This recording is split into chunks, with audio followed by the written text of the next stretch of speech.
Essa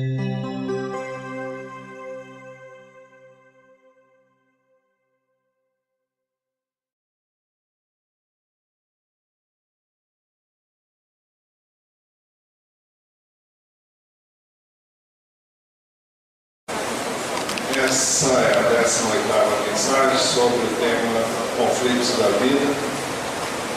Nós já vimos que há princípios que Deus estabeleceu na sua palavra, que quando violamos esses princípios, sofremos as consequências dessa violação. Nós vimos que a vida é basicamente simples, mas basta violar uns poucos princípios para que a nossa vida se torne complexa. Nós temos comparado a nossa vida a uma série de engrenagens. Cadê as engrenagens? Estão aí? Quando violamos um ou mais princípios da palavra de Deus, é como se uma engrenagem dessa emperrasse e prejudicasse todo o resto, as outras engrenagens que estão acopladas a ela. Por isso, antes de tudo, nós temos que primeiro entregar nossa vida a Jesus Cristo, dando a Ele o lugar que Ele deve ter como centro da nossa vida. Se Deus é Deus, então a minha vida deve girar em torno dEle, e não no sentido inverso. Para viver uma vida cristã vitoriosa, eu preciso estar pronto a aplicar os seus princípios. E ao aplicarmos, nós vamos passar a compreender como Deus quer operar dentro de nós. Vimos que os princípios de Deus não são opcionais. Bom, se eu quiser, não tem disso. Eles são absolutamente essenciais se eu quero ter uma vida bem sucedida. Nós já vimos os seguintes temas: cedendo todos os nossos direitos a Deus, perdoando nossos ofensores e pedindo perdão a quem nós ofendemos. E também seguindo as prioridades de Deus para a nossa vida, e estamos examinando o tema cultivando o valor pessoal. Nós já vimos que devemos ver-nos como Deus nos vê.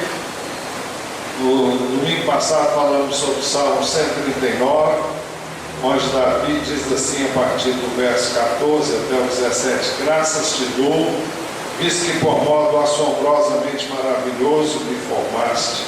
As tuas obras são admiráveis e a minha alma o sabe muito bem. Os meus ossos não te foram encobertos quando no oculto fui formado e entretecido como nas profundezas da terra. Os teus olhos me viram a substância ainda informe, e no teu livro foram escritos todos os meus dias, cada um deles escrito e determinado, quando nenhum deles havia ainda. Que preciosos para mim, ó Deus, são os teus pensamentos, e como é grande a soma deles. Bem, esse texto fala que Davi sabia que a forma como Deus o havia feito era a forma como Deus queria usá-lo. Pode passar o próximo.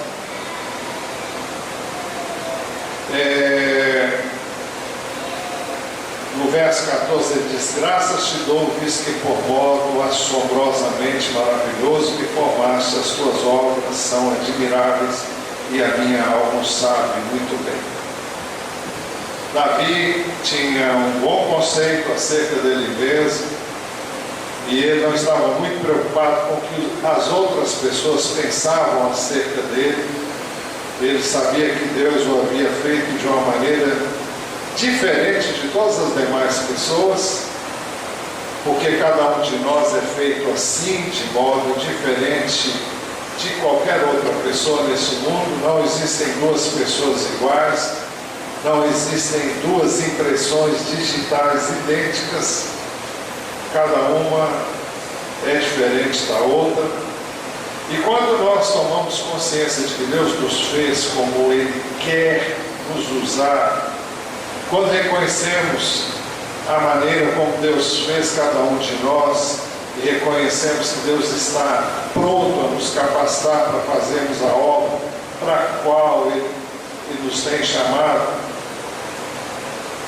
E então isso faz uma diferença enorme. Davi aceitou-se a si mesmo da maneira como Deus o fez, e ele olhou a vida do ponto de vista de Deus. Saul, por sua vez, estava preocupado com o gigante Golias. Ele não olhava a vida do ponto de vista de Deus. Ele pensava que Golias era grande demais para ele mesmo. E de fato era. Mas Davi via a vida do ponto de vista de Deus. E sabia que ele era grande demais para ele errar o alvo. Porque ele estava vendo como Deus via, e não como ele via. Vimos também que Deus não completou a sua obra em nós. Filipenses 1,6 diz: aquele que começou a boa obra em vocês vai completá-la até o dia de Cristo. Agora nós vamos continuar o que vínhamos falando. Nós temos visto as coisas que são essenciais para nós vivermos uma vida bem-sucedida. E hoje vamos focalizar um ponto especial dentro do ponto maior. O ponto maior é cultivando o ponto maior ainda não é esse. É cultivando o valor pessoal, e nós vamos examinar hoje a questão da amargura. Larry Cohen, na sua experiência, disse que quando perguntava aos jovens se os pais haviam feito alguma coisa errada em relação a eles, eles sempre respondiam que sim. Eu vou repetir a pergunta. Sempre que Larry Cohen perguntava a um jovem ou a um grupo de jovens se os pais haviam feito alguma coisa que havia causado algum dano a eles, eles diziam que sim. E os pais nem sempre percebem a importância de cumprirem aquilo que eles prometem aos seus filhos. Larry Cohen diz que quando sua filha tinha 4 anos, ela lhe perguntou se Deus sempre cumpria as suas promessas. Isso aconteceu numa noite quando eles estavam tendo um tempo devocional da família, aquilo que muitas vezes nós chamamos de culto doméstico. Isso antes de dormir, e ela lhe fez essa pergunta. E eu vou repetir a pergunta: Deus sempre cumpre as suas promessas? Ele respondeu: não há dúvida, minha filha, Deus sempre cumpre as suas promessas. Ela disse: sempre? Ele respondeu: sempre. Mas ela lhe disse: você nem sempre cumpre as suas promessas. Ele disse que a primeira reação dele foi de ficar aborrecido. Mas ele afinal se recompôs e perguntou: quando foi que eu não cumpri a minha promessa? E ele disse que eu e você nunca devemos perguntar isso a nossos filhos, a menos que nós queiramos realmente saber a resposta. Então ela lhe disse 2 coisas específicas nas quais ele não tinha cumprido aquilo que havia prometido a ela fazer. Por isso ele teve que pedir perdão a ela. E ele prometeu a ela que dali por diante, quando ele fizesse a ela uma promessa, ele haveria de cumpri-la. Um malefício permanente é provável que não façamos aos nossos filhos quando cometemos algum erro. As crianças compreendem que os pais cometem erros.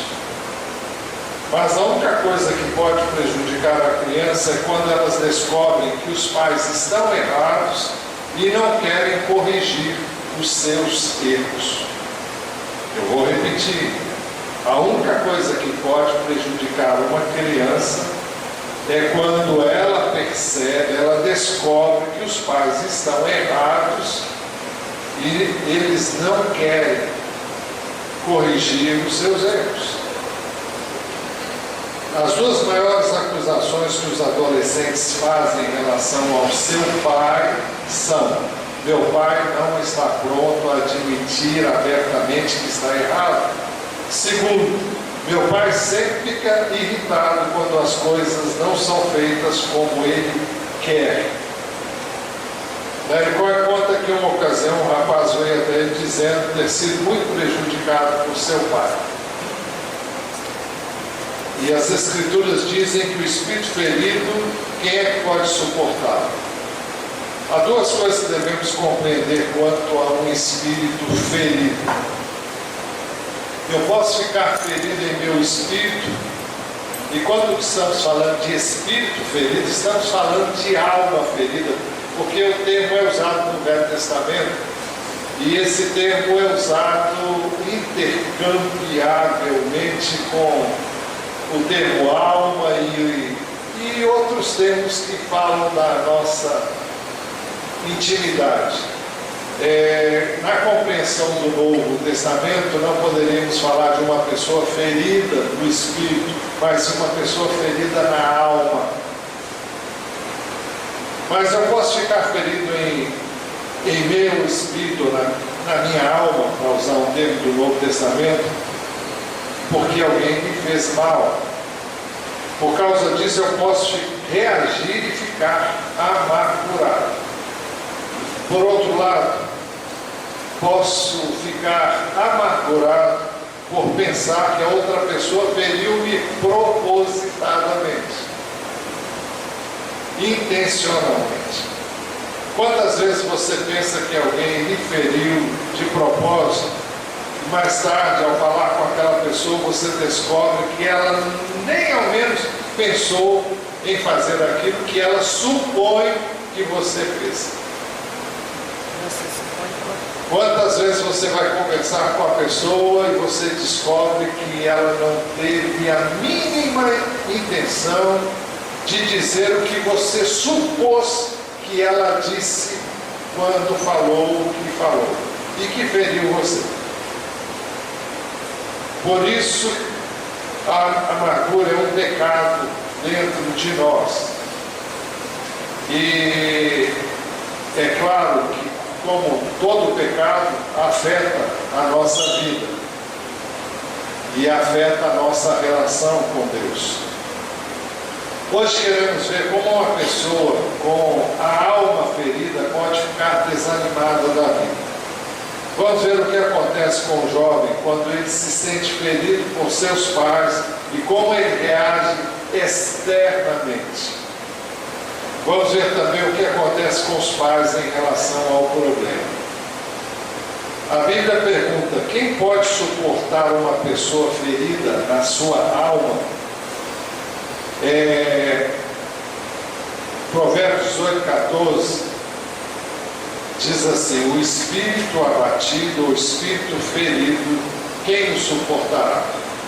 E queremos enfatizar outra vez que o espírito aqui fala do homem interior, não necessariamente o seu espírito, mas porque essa era a terminologia do Velho Testamento, mas não dentro do contexto do Novo, quando nós conhecemos que o homem é um ser espiritual, que ele tem uma alma e ele habita num corpo. Isso só é trabalhado e tratado e dissecado no Novo Testamento. Mas então vamos pensar no texto da seguinte maneira: uma alma abatida, uma alma ferida, uma pessoa ferida nas suas emoções, quem é que suporta essa pessoa? Isso é muito fácil de entender, é uma pessoa amargurada. Você sabe que conviver com uma pessoa cheia de amargura é uma coisa muito difícil. Uma raiz de amargura causa um grande estrago. Hebreus 12:15 diz assim: cuidem que ninguém se exclua da graça de Deus, que nenhuma raiz de amargura brote e cause perturbação, contaminando muitos. O que é uma raiz de amargura? Raiz é aquilo que fica debaixo da terra, é aquilo que não aparece. É quando você é ferido, ou quando você fere alguém, e aquilo passa como se não tivesse acontecido nada, porque você não reagiu, ou porque a pessoa não manifestou qualquer reação, mas aquilo ficou lá dentro. É uma raiz que está debaixo da terra, está debaixo das suas emoções, que estão camufladas, elas não aparecem, mas vai haver um momento em que elas vão aflorar, e quando elas aparecerem, quando essa raiz brotar, ela vai fazer um estrago enorme. Eu gosto de comparar isso, mal comparando, com uma fossa. Hoje na cidade a gente não usa fossa, antigamente usava muito em alguns lugares onde não tinha esgoto, e as pessoas faziam fossas, e se a fossa não fosse bem feita e não tivesse um respiradouro, quem sabe o que acontece? Vai chegar um momento que ela vai explodir. Olha, bom, eu não sei se eu devo falar isso, mas vai sair aquilo para todo lado. Então é mais ou menos esse tipo de estrago que faz quando alguém que guardou amargura, em algum momento ela vai externar isso, se ela já não externa o tempo todo. A primeira coisa que acontece quando alguém é ferido na sua alma é que a comunicação se quebra entre ela e a pessoa que a feriu ou quem você fere. Nicole fala de um jovem que estava profundamente ferido por causa das promessas de seu pai, que seu pai lhe fizera e que não havia cumprido. O pai prometeu que se ele aprendesse a tocar um determinado instrumento, quando ele tocasse bem, seu pai lhe compraria um instrumento novo para ele. Ele então se dedicou bastante nesse propósito para que pudesse receber um novo instrumento. Mas quando ele estava tocando realmente bem, o pai deu um novo instrumento, não para ele, mas para o seu irmão. O pai também havia dito que se ele soubesse administrar bem o dinheiro que ele recebia do pai, nós estamos falando de um adolescente que ainda recebe mesada do pai. Ele poderia gastar parte do que recebia naquilo que ele quisesse. Eu vou repetir, se ele soubesse administrar bem o dinheiro que o pai lhe dava mensalmente, o pai facultaria a ele a capacidade de usar como ele bem quisesse parte daquele dinheiro. Ao invés de gastar o dinheiro, o moço resolveu poupar.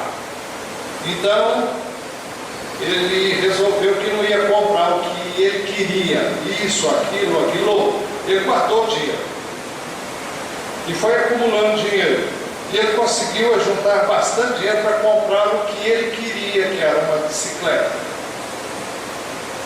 Mas quando o pai viu que ele havia juntado uma quantia tão grande comparativamente ao que ele recebia, e ele ajuntou com esse propósito, o pai não achou que era uma maneira sábia dele aplicar o dinheiro e não permitiu que ele comprasse a bicicleta com o dinheiro que ele havia juntado, fazendo economia durante vários meses.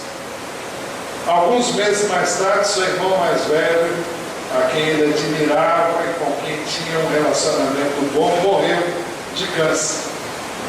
Então ele estava amargurado porque o seu pai não havia cumprido o que havia prometido, e a perda do irmão ainda o deixou mais amargurado.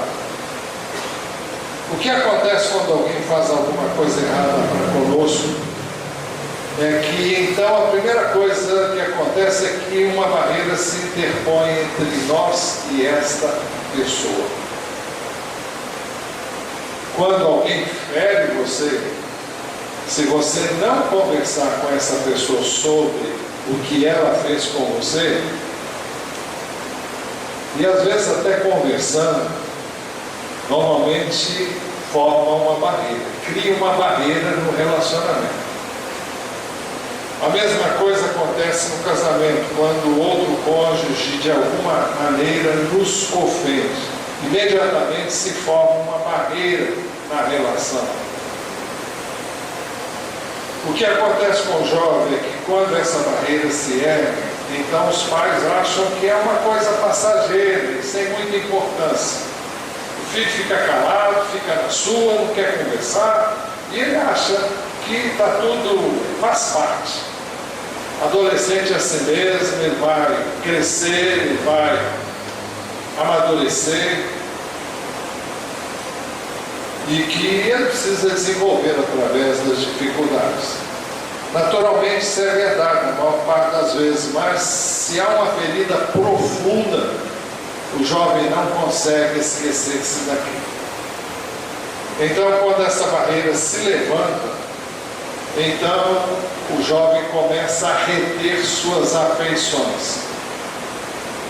Amor não passa por ele, perdão não passa por ele, e todas as virtudes desejáveis não fluem através da sua vida.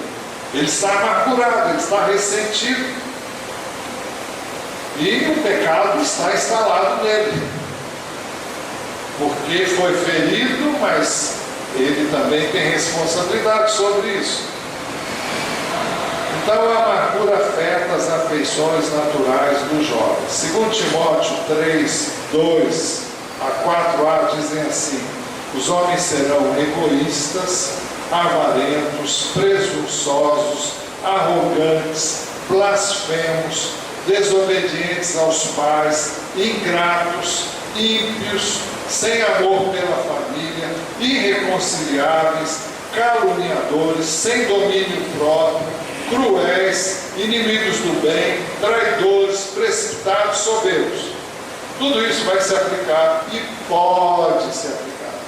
Não estou dizendo que todas essas virtudes negativas vão estar numa só pessoa, mas aqui descreve características que podem ser desenvolvidas num jovem amargurado, ou em qualquer pessoa amargurada. Como consequência disso, a ingratidão começa a surgir em sua vida, e a ingratidão está aqui também, dentro desse texto.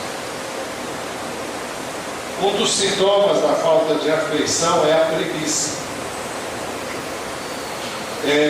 Larry Cohen perguntava aos jovens: vocês acham que o mundo deve a vocês alguma coisa?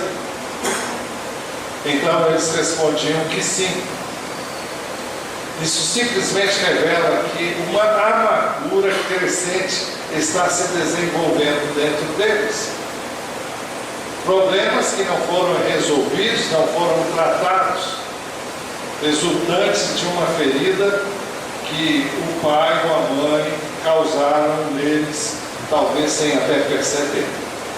Larry Cohen, conversando com jovens, perguntou quanto tempo eles levavam para atender um pedido dos pais quando eles faziam esse pedido.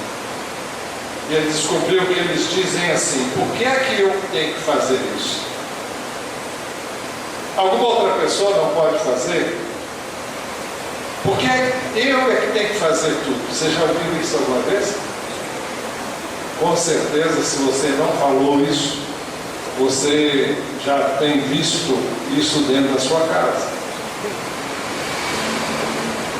O que acontece é que eles acabam tendo uma atitude de ingratidão e de preguiça, para não dizer de desânimo, de desmotivação, que vai afetar toda a vida desse jovem.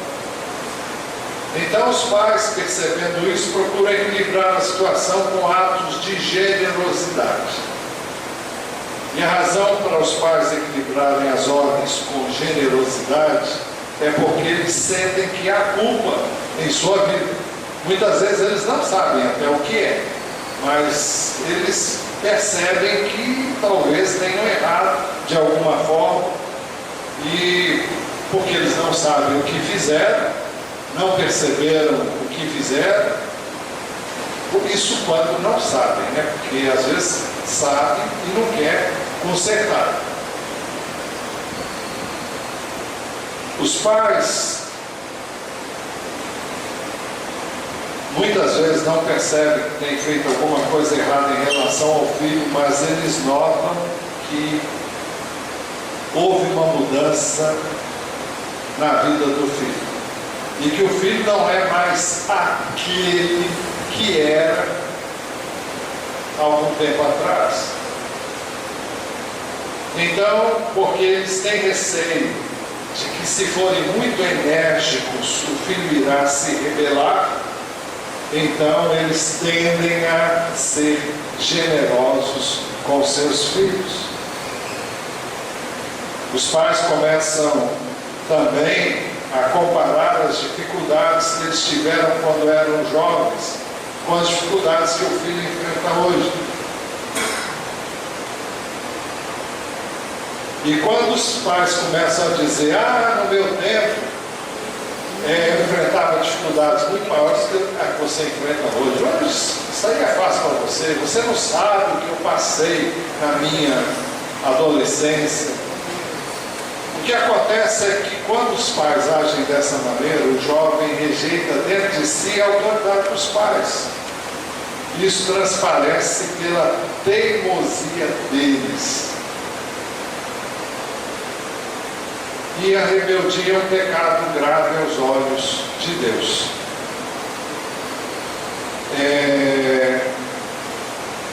1 Samuel 15, 23 diz assim: pois a rebeldia é como o pecado da feitiçaria, e a arrogância como o mal da idolatria. Quem causou tudo isso muitas vezes são os pais. Mas o filho que guarda a amargura vai sofrer as consequências dessa amargura na vida deles. Na vida dele ou deles.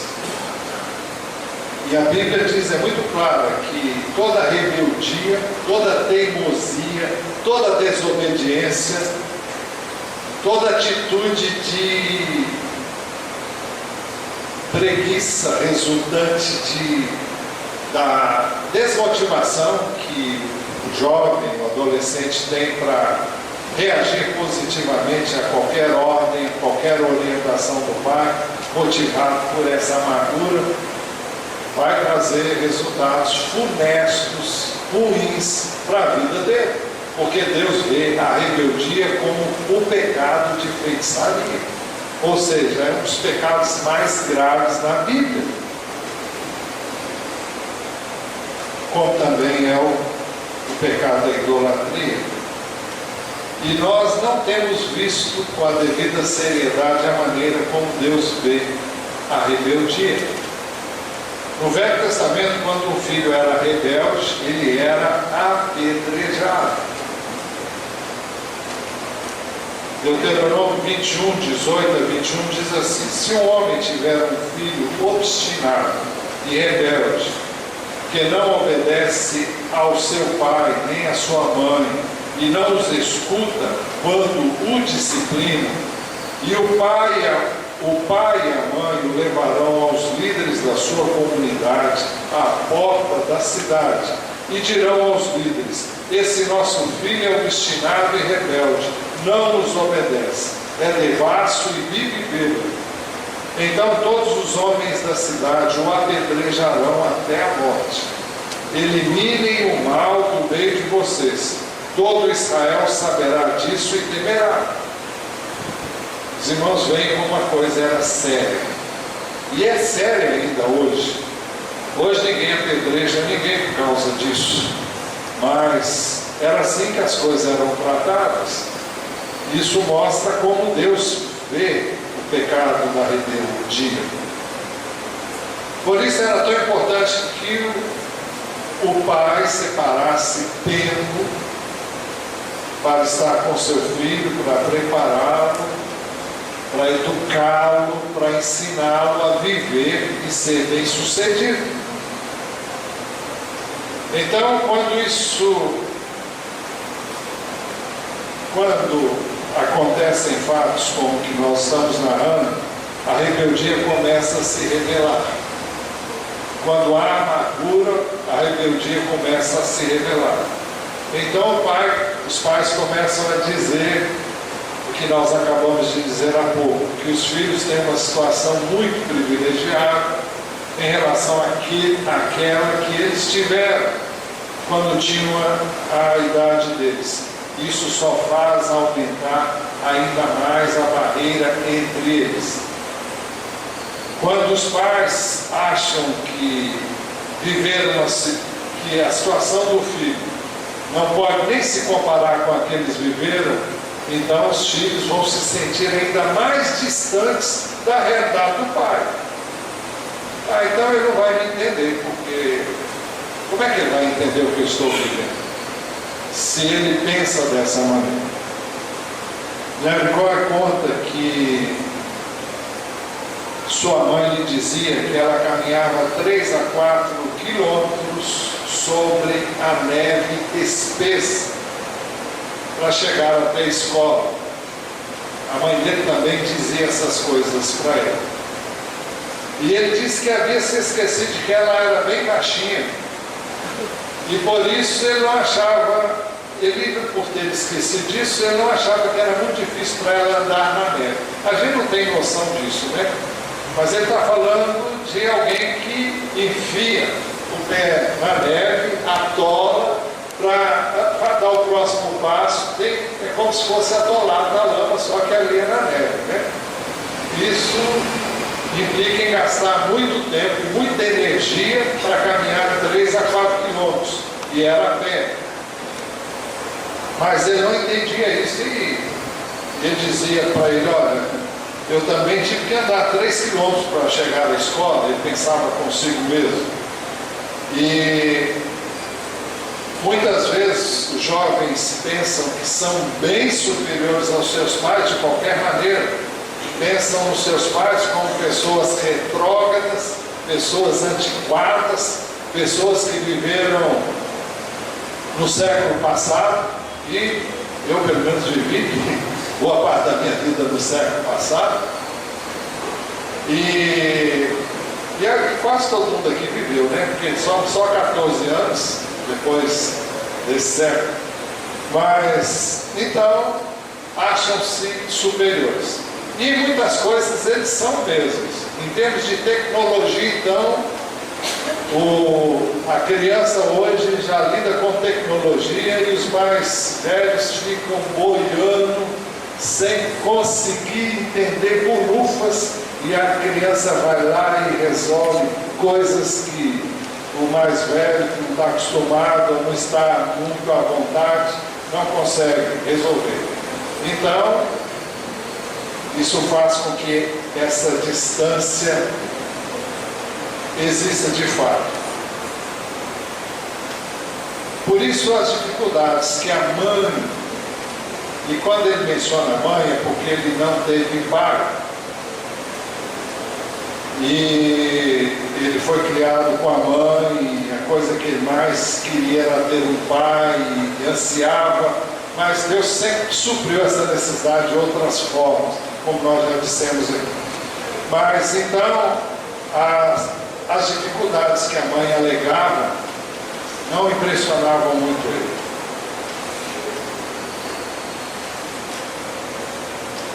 Quando os jovens rejeitam a autoridade dos pais, o que acontece é que ele, jovem, coloca-se a si mesmo em posição de autoridade. Então ele se sente maior do que os pais, mais capaz, mais inteligente, mais bem preparado. Muitas vezes ele é mais culto do que os seus pais. Ele teve acesso a situações que os pais realmente não tiveram. E ele se sente então em posição de autoridade. E se manifesta agora por meio de rebelião aberta. Os pais dão uma ordem e eles dizem: eu não vou fazer. Em geral, quando se chega a esse ponto, o problema ainda está dentro do lar. E quando acontece isso, os pais apertam mais o cerco e começam a aumentar as exigências em torno do filho ou da filha, apertam os regulamentos, as ordens, restringem ainda mais. A pergunta que deve ser feita àquele que é rebelde é a mesma feita a Lúcifer. Isaías 14, 12, 14. Como você caiu do céu, dos céus, ó estrela da manhã, filho da alvorada, como foi atirado à terra, você que derrubava as nações. Você que dizia no seu coração, subirei aos céus, erguerei o meu trono acima das estrelas de Deus, eu me assentarei no monte da Assembleia, no ponto mais elevado do Monte Santo, subirei mais alto que as mais altas nuvens, serei como o Altíssimo. Mas às profundezas do Seol você será levado, irá ao fundo do abismo. Esse é o espírito que caracteriza uma pessoa rebelde. O pecado entrou no mundo através do diabo. Ele primeiro pecou querendo ser como Deus. O pecado dele não foi querer ser mais do que Deus, mas ser como Deus e ser Deus, agir como Deus, estar na posição de Deus. E para isso ele teve que se rebelar contra Deus. E ele tomou essa atitude, e o texto diz que ele foi lançado dos céus. Como você caiu do céu, ó estrela da manhã, filho da alva. Bem, aqui Lúcifer era o anjo mais elevado na categoria entre todos os anjos do céu. Isso é notório nos textos que falam sobre ele na Bíblia. Ele não podia subir mais alto do que a posição que ele tinha diante de Deus e que Deus havia lhe dado. Entretanto, ele caiu do céu. A razão é que as Escrituras dizem que ele disse: eu serei igual a Deus. Ele não disse que seria Deus, mas que seria igual a Deus. Isso significa que ele disse que iria dirigir a sua própria vida. Isso fala de independência. Ele faria suas próprias decisões, ele faria suas próprias escolhas. E é esta rebeldia que o Senhor tem que tratar para punir na vida do jovem. Sim, porque eles creem que pode dirigir as suas próprias vidas. E quando essa rebelião vem, eles procuram encontrar compatibilidade nessa rebeldia. Ou seja, eles precisam encontrar alguém compatível com eles nessa rebeldia. E como é que se manifesta isso na sua vida? Com os amigos errados que eles escolhem. Recorde-se que algumas vezes pais vieram até ele pedindo que ele falasse com seus filhos, porque eles estavam andando com amigos errados. E quando ele ainda não sabia qual era a razão disso, ele aconselhava esses jovens a não andarem com esse tipo de pessoas. Entretanto, esse não era o problema. Esse era apenas o problema superficial. Qual era o problema real? Era a amargura que estava lá dentro daquele jovem. E quando ele trabalhava com jovens, ele fazia a sua análise com base naquilo que ele via na vida dos jovens. Por exemplo, um jovem chegou até ele dizendo que o cigarro é que o estava impedindo de entregar a sua vida a Jesus Cristo. Então ele falava com ele sobre o propósito de Deus para o seu corpo, mostrando que a Escritura mostra que o corpo dele é o templo do Espírito de Deus. E mostrava que o uso do cigarro poderia provocar muitas enfermidades, como câncer. Ele procurava impressioná-los emocionalmente para que eles lhe entregassem o seu maço de cigarros. Então eles oravam e o jovem dedicava a sua vida ao Senhor. Mas depois de 2 semanas eles voltavam ao mesmo problema. Depois de muitos anos ele descobriu que se alguém não deixar um vício, é porque havia uma coisa mais profunda do que o vício em si mesmo. O vício é apenas o problema na superfície. A causa do vício está mais enraizada, é algo mais profundo. Ele passou a pesquisar o que realmente levava uma pessoa ao vício. E quando o jovem começa a andar com um tipo de amigos errados, os pais suspeitam das ações e duvidam dos motivos que levam os filhos a fazerem isso. Naturalmente, quando o jovem está com um tipo errado de amigos, o seu padrão vai abaixar. Normalmente os pais acham que são os amigos que estão influenciando mal os seus filhos. Mas não são os filhos dos vizinhos que estão prejudicando os nossos filhos. A questão é que os nossos filhos encontram nos filhos dos vizinhos pessoas mais abertas do que nós para ajudá-los nos seus problemas. Ou seja,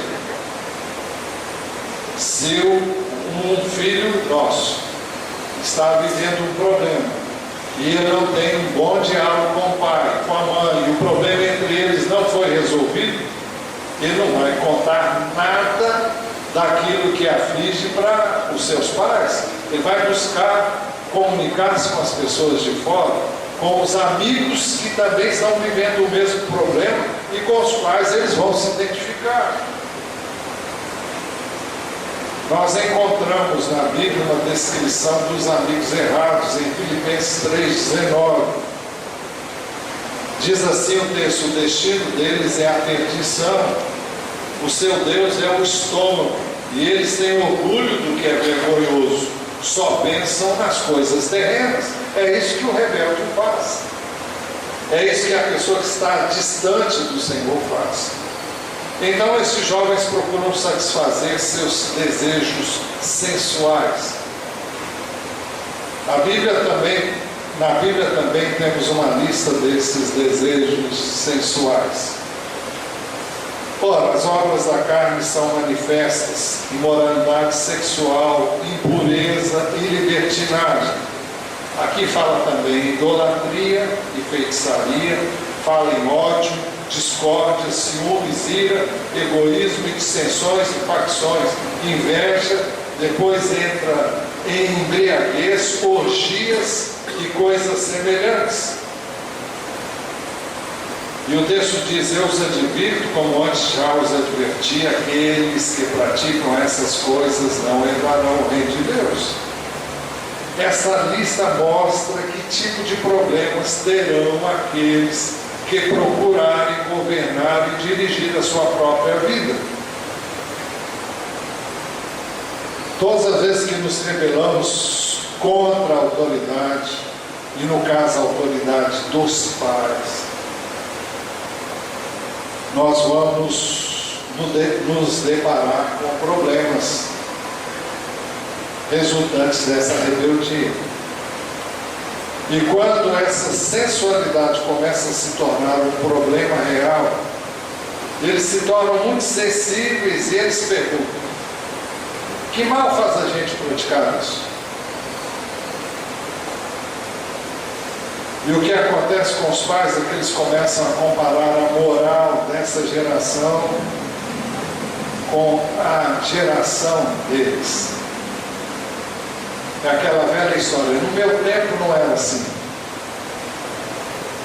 Eles dizem: as coisas são piores hoje do que no tempo que eu era menino. Mas Larry Coites tem aconselhado também pessoas idosas, e ele verificou que eles tiveram, ou seja, as pessoas hoje idosas tiveram os mesmos problemas que os jovens de hoje têm.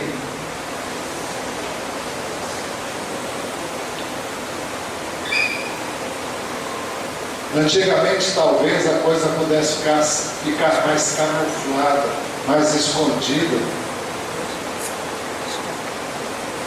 Então ele descobriu que na vida dos mais velhos, uma pessoa teve que se casar rápido porque engravidou alguém. Outra pessoa foi presa porque furtou. E aí vai.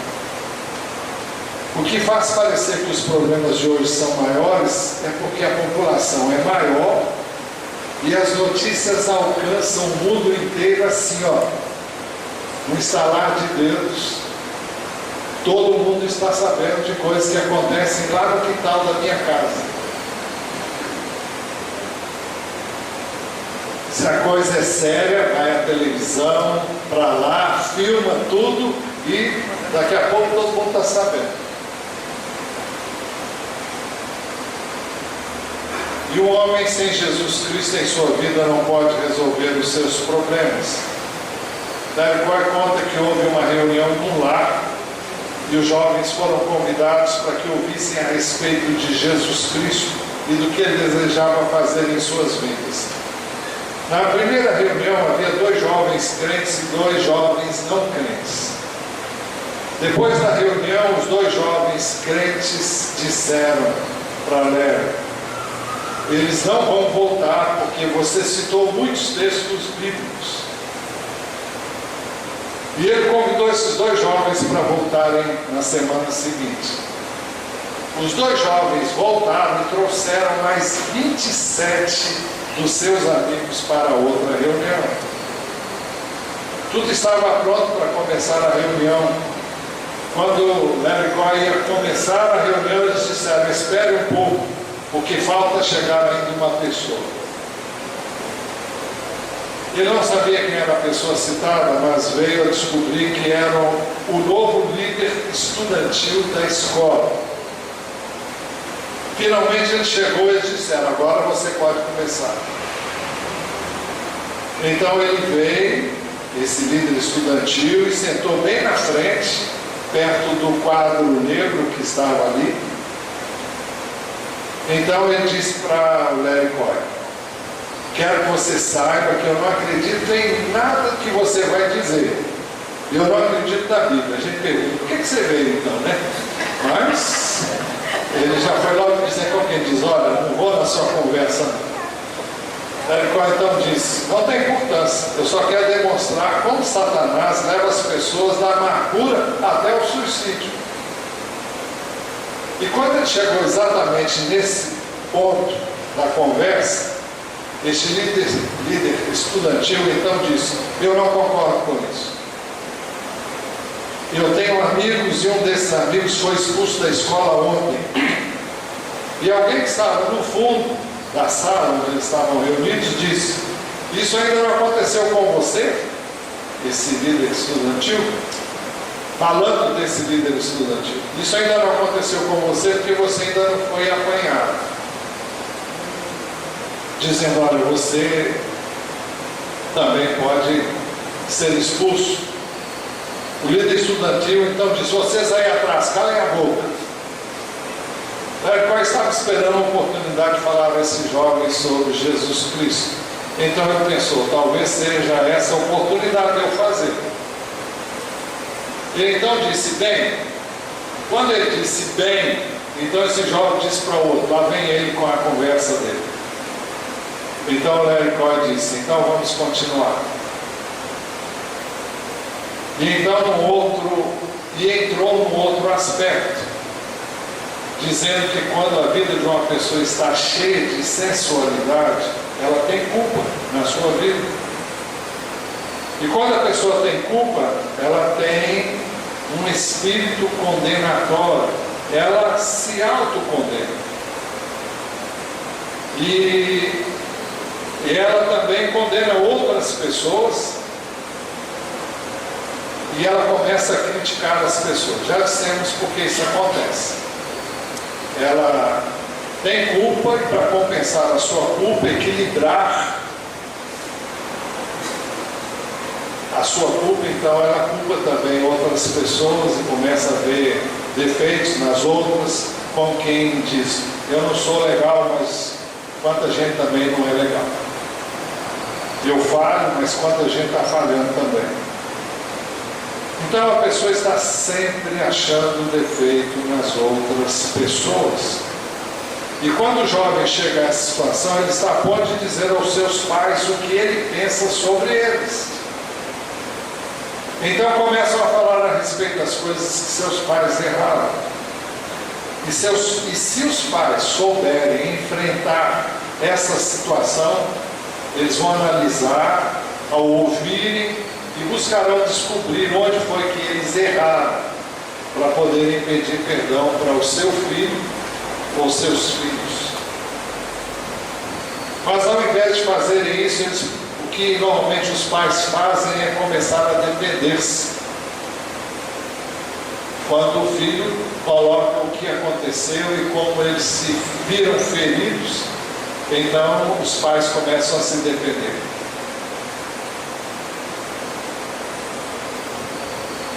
Procuram defender-se daquilo que fizeram de errado no passado. Mas quando essa culpa se torna crescente no jovem, ele vai buscar uma maneira de escapar, procurando fugir de tudo isso. Ele então começa a pensar até em suicídio. E esses dados são muito antigos, mas ele disse que nos Estados Unidos o suicídio era, quando ele disse isso, a segunda maior causa de mortes entre os jovens de 15 a 19 anos.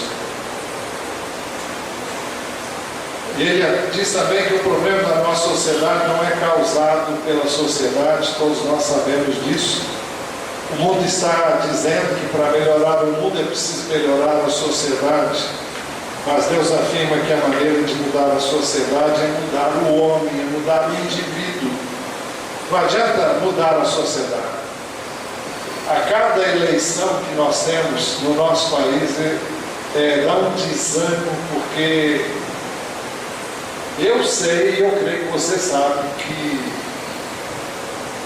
não tem jeito de mudar coisas se quem está lá em cima não for mudar. Podemos orar? Podemos. Devemos orar? Devemos. E fazemos isso todos os dias. Mas só há mudança na sociedade se houver mudança em cada pessoa, em cada indivíduo. Os problemas da sociedade são a soma dos problemas individuais das pessoas que formam a sociedade. Assim, quando ajudarmos as pessoas a fazerem a sua parte e a vencerem a sua culpa, as suas vidas se transformarão e, por sua vez, a sociedade através deles. Na igreja primitiva, a igreja primitiva levou o evangelho a todo mundo de então. Os cristãos impactaram a sociedade com a sua doutrina. Nós temos dois exemplos no Novo Testamento que devem ser ressaltados. O sumo sacerdote disse aos apóstolos que eles haviam enchido a cidade com a sua doutrina.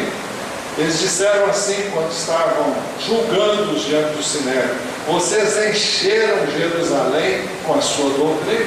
Isso significa que a cidade toda ouviu o Evangelho de nosso Senhor Jesus Cristo. Paulo e Silas foram instrumentos de transformação do mundo de então.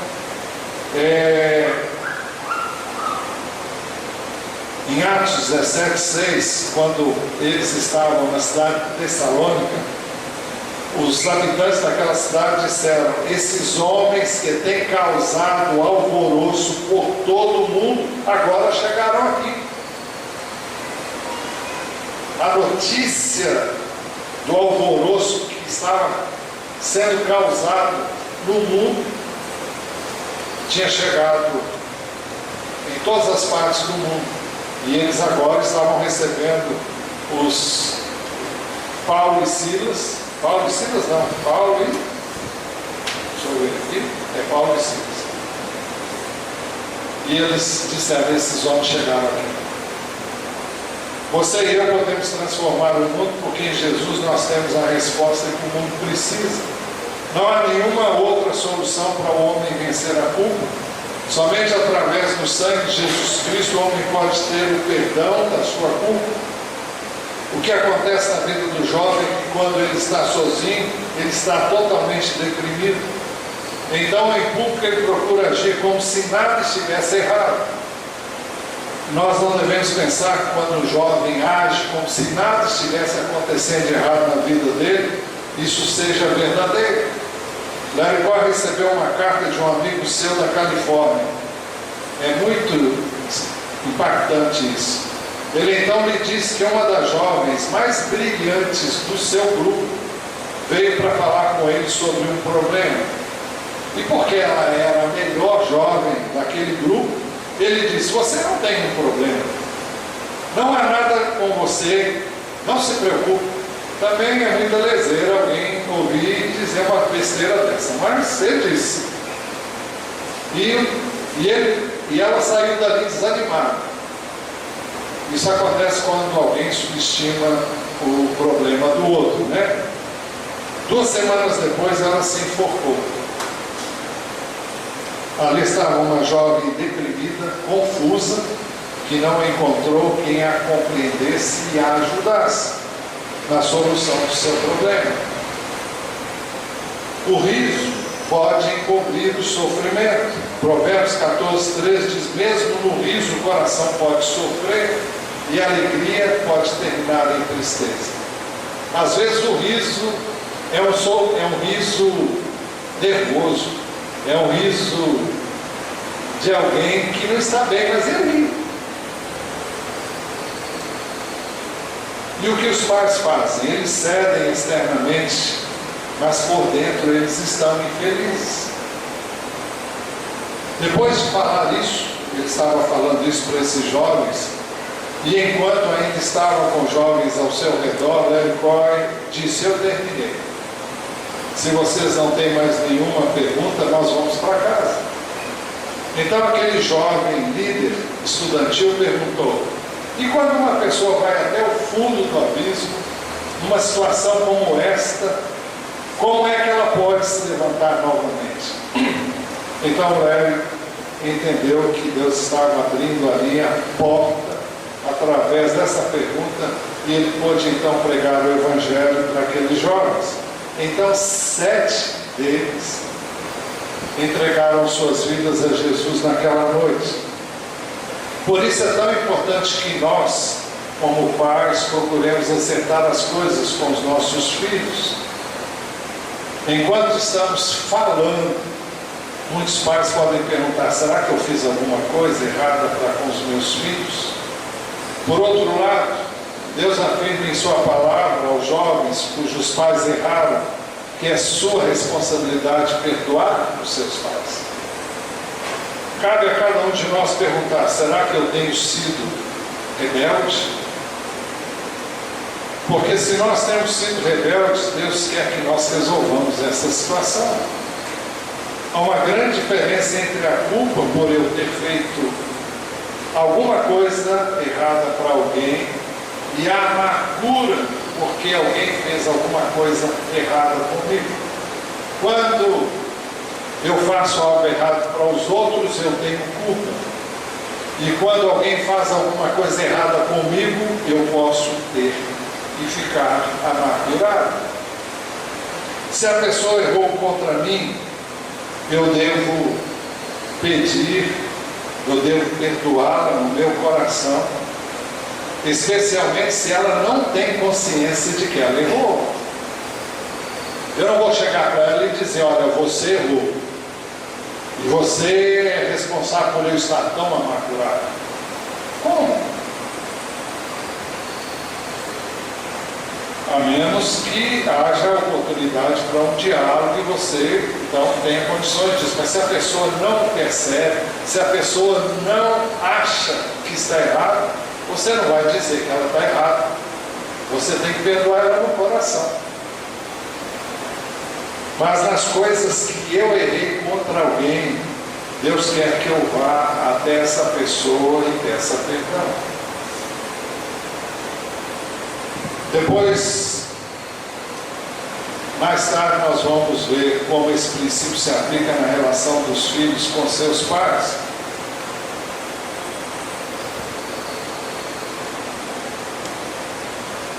Esta semana, eu não gostaria nem de dizer isso, talvez não sei nem se deu, mas essa semana eu liguei para um dos meus filhos e perguntei se eu tinha feito alguma coisa que pudesse ter causado algum tipo de mal.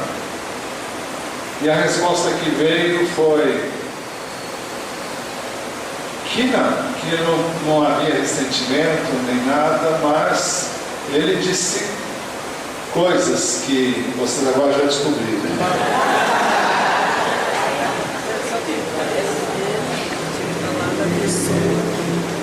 Mas ele falou sobre coisas que realmente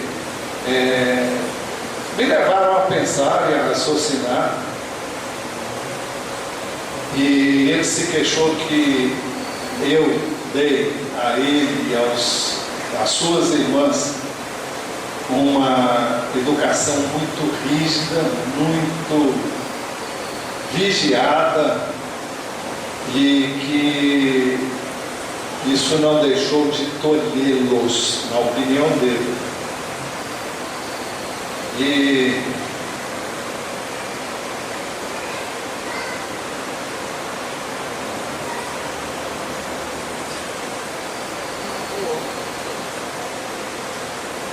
eu tenho que confessar que isso mexeu comigo.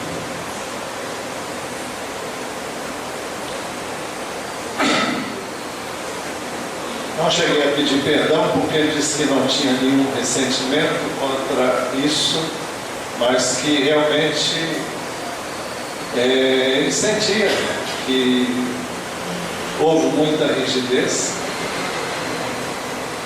e eu estou dizendo isso para abençoar vocês de alguma forma, para ver se você também, quem sabe você se identifica não com o meu caso, mas com o caso que só você sabe, entre você e o seu filho, entre você e sua filha, entre você e quem quer que seja. Talvez a pergunta que deve ser feita: há alguma coisa errada que eu tenha feito com os meus filhos, que eu não tenha consertado? Talvez haja uma barreira entre você e seus filhos e você não sabe o que a causou. Então você deve ir a seu filho e perguntar se existe alguma coisa que você fez que causou essa barreira. Se eles crerem na sua sinceridade, eles dirão a você. Agora, se eles acharem que você está só dizendo por dizer, eles não vão abrir a boca não. E essa não é a ocasião para o pai reagir defendendo-nos, mas para agradecermos a Deus por nos mostrar o que está errado. Nós já vimos que o Velho Testamento termina com 2 versos que não podem ser ignorados. Malaquias 4, 5 e 6. Vejam, eu enviarei a vocês o profeta Elias antes do grande e terrível dia do Senhor. Ele fará que os corações dos pais se voltem para seus filhos e os corações dos filhos para seus pais. Do contrário, eu virei e castigarei a terra com maldição. Se há uma coisa que Deus quer, é que os pais se reconciliem com os filhos e os filhos se reconciliem com os pais. É muito mais fácil, jovens, voltarem o seu coração para Deus quando o pai e a mãe estão dispostos a admitir que erraram no trato com seus filhos. Jovem, você que está amargurado contra os seus pais, Deus quer que você esteja pronto a perdoá-los. E a pergunta que se faz: você está pronto a entregar esse assunto nas mãos de Deus? Seja qual for a sua situação como pai, como filhos, pais ou como filhos, eu convido você a orar. E agora colocar diante de Deus. Se você sabe que você errou, então nesse momento disponha-se ao sair daqui a buscar seus filhos e a pedir a eles perdão. E se você, filho ou filha, tem errado no trato com seus pais, então vá até eles e peça a eles perdão, reconcilie-se com eles e os pais se reconciliem com seus filhos. Pai, Tu conheces o nosso coração. Tu sabes que muitos lares estão arruinados por causa de um coração, uma alma ferida. Senhor, fala a cada vida aqui presente. Dá-nos a Tua graça para voltarmos e pedirmos perdão. Dá-nos também a Tua graça para perdoarmos aqueles que fizeram alguma coisa contra nós. Isso nós pedimos em nome de Jesus. Pai, em nome de Jesus, faze mais do que nós podemos pensar ou imaginar, porque somente o Senhor conhece o coração de cada vida e de cada pessoa aqui. O Senhor sabe o que cada um viveu, o que cada um vive ainda hoje e como isso tem afetado a sua vida. Eu te peço que esse dia seja um dia de reconciliação, seja um dia de libertação, seja um dia de acertos, seja um dia de libertação de todo sentimento, de todo pecado, de todo erro, de toda maldade.